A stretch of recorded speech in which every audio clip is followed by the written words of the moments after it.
அனைவருக்கும் வணக்கம். Math easy academy. இன்னைக்கு நடந்த டிஆர்பி எக்ஸாம்ல 10 ஜிகே கொஸ்டின் கேட்டிருந்தாங்க.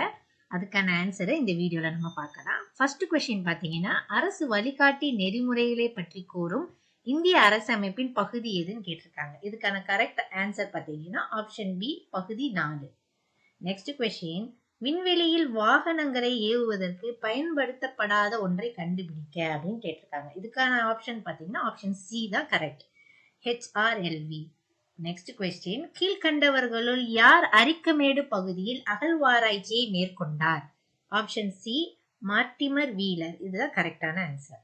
நெக்ஸ்ட் பாத்தீங்கன்னா மேக்ஸ்ல இருந்து ஃபைண்ட் த வேல்யூ கேட்டிருக்காங்க. இந்த சம்முக்கான கரெக்டான ஆன்சர் என்ன பாத்தீங்கன்னா ஆப்ஷன் ஏ, 1/50. நெக்ஸ்ட் கொஸ்டின் பாத்தீங்கன்னா, IAEA அமைப்பின் விரிவாக்கம் என்ன அப்படின்னு கேட்டிருக்காங்க. இதோட விரிவாக்கம் பாத்தீங்கன்னா இன்டர்நேஷனல் ஆட்டோமிக் எனர்ஜி ஏஜென்சி, சர்வதேச அணுசக்தி நிறுவனம். நெக்ஸ்ட் பின் வருவனவற்றில் எது பைலட்டிக் படிப்படியான நன்மையை சிறப்பாக விவரிக்கிறது? இனங்கள் நீண்ட காலத்திற்கு மெதுவாகவும் தொடர்ச்சியாகவும் மாறுகின்றன. ஆப்ஷன் பி தான் இதோட ஆன்சர். நெக்ஸ்ட் கூட்டு வட்டி கணக்கு. ரூபாய் 1000 ஆனது 10% கூட்டு வட்டியால் அசலுடன் சேரும் போது எவ்வளவு காலங்களில் ரூபாய் 1331 மாறும் கேட்டிருக்காங்க. இதுக்கான ஆப்ஷன் பாத்தீங்கன்னா ஆப்ஷன் பி தான் கரெக்ட், 3 வருடங்கள்.